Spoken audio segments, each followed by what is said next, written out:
Hunting tools were a very important part in the survival of our prehistoric ancestors.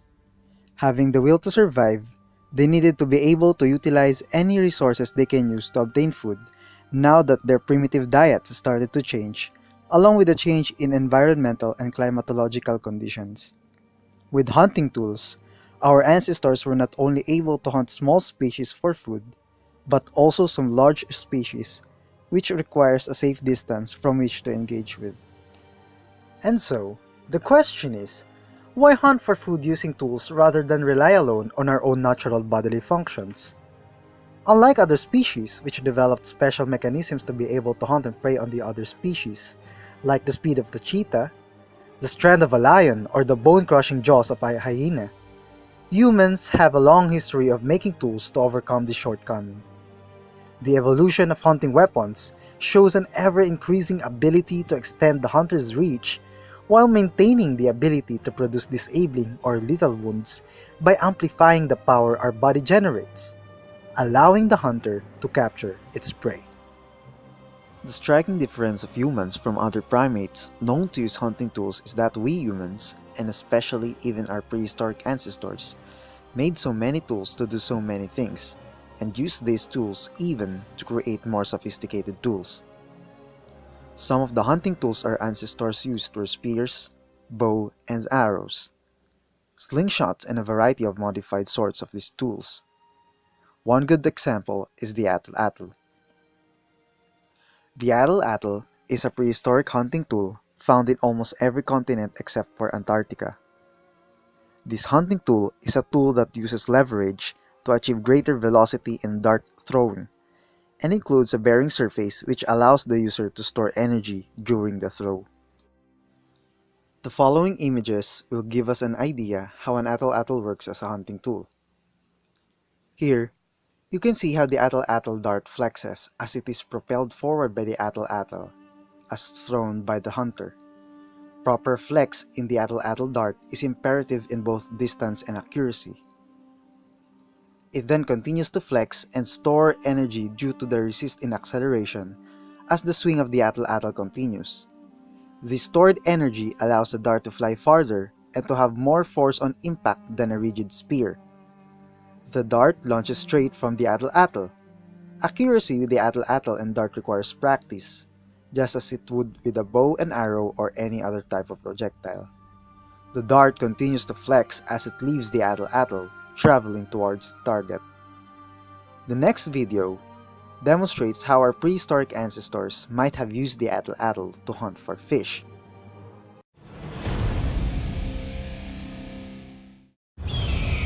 In need of nourishment, Joe and Matt go on the hunt for food, with energy levels already compromised. Any activity in the thin atmosphere of 10,000 feet forces the heart to work harder to deliver oxygen to the body, which burns calories at rates up to 28% faster than at sea level. I saw some fish earlier as we're traveling down the creek, so I'm gonna go down and see if I can spot any.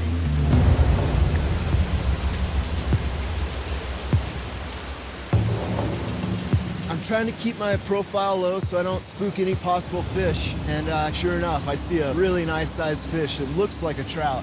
Trout, they're hunters. They have really good eyesight. They're very keen on their surroundings. So you have to stalk and be really careful with your approach. I'm gonna go try to make a thrusting spear or something that I can get it. Maybe an atlatl. Earlier I grabbed a few things out of the pack that I think will make a great fishing dart. I built lots of atlatls, but out of materials that I'm familiar with. So I'm kind of brainstorming how to put that all together. The atlatl is an ancient tool that uses leverage to propel a dart much faster and farther than a one-handed throw.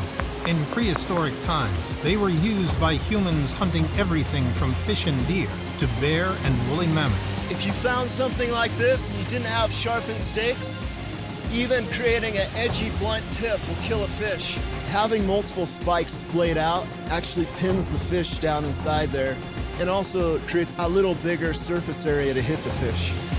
All right, that feels pretty good right there. I see a nice sized trout. The lighting's kind of weird, but I'm like, okay, I got this fish.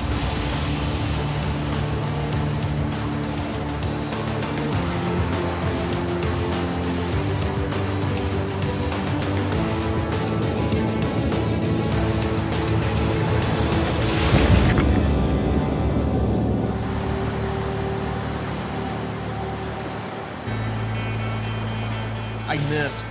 When a dart goes in the water, it has refraction, so you have to actually aim below the fish quite a bit. There's a reflection on the water, it's hard to see how deep the fish is.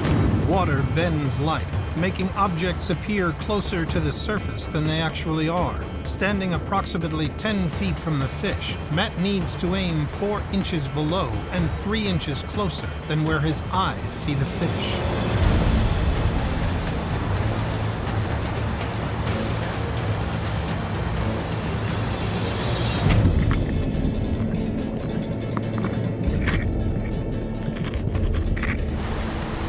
Sure enough, it's a good solid shot.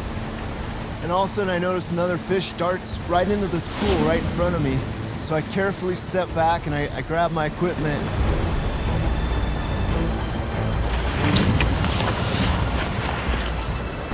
It's like, all right, now we got 2 fish. Joe gets his own fish and I get a fish. Hunting tools such as these will have the same lethal effect when used on human beings. How would hunting tools evolve from sustaining human life to weapons of killing our own species? According to cultural anthropologist and ethnographer Raymond C. Kelly in his book Warless Societies and the Origin of War, he said that low population density of hunter-gatherers probably didn't see the need of an armed conflict. The development of hunting techniques, along with the development of more sophisticated hunting tools, proved armed conflict to be very costly for a low-density population to sustain if competition for resources arises, and so needs the avoidance of conflict. This one factor is suspected to have caused the acceleration of the migration out of Africa of the Homo erectus species some 1.8 million years ago as a natural consequence of conflict avoidance.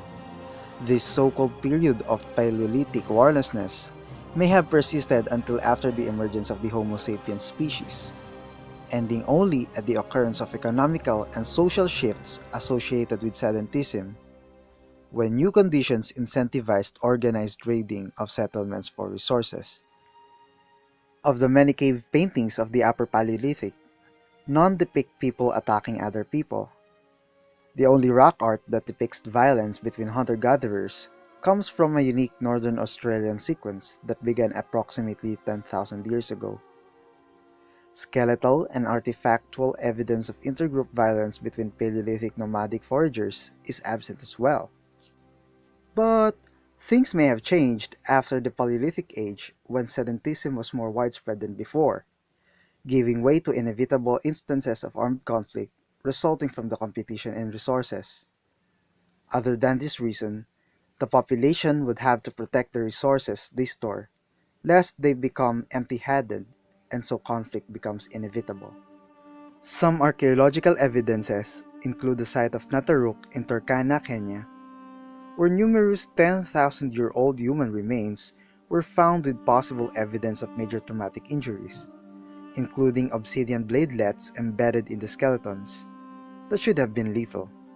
The fertility of the region that can support a large population with the evidence of pottery suggests storage of food and sedentism, although the exact possibility of this being an evidence of early warfare is still premature.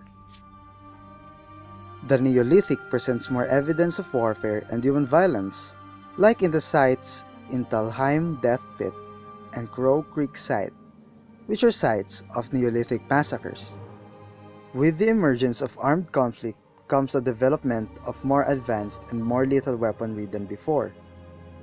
Even though humans spent most of its present existence perfecting weapons that can kill from a distance, melee combat still proved to be essential in warfare. The Copper Age saw the development of copper daggers, axes, and other items, but were not strong enough and most possibly were expensive, until bronze was discovered when edged metal weapons became a commonplace. With a strong will to acquire resources and more territories comes with the advance in warfare technology in the Iron Age.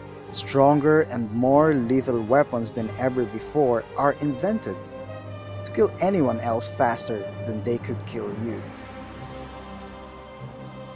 Our species' struggle with the force of nature drove us to hunting for sustenance. Sedentism and agriculture led to greater opportunities for food sources to stabilize, but opened the gate to violence when man needed to acquire resources for his own survival. And on the other hand, try to protect and preserve what they have worked hard for, their resources. And thus, driving our species from an age of hunting prey to warfare.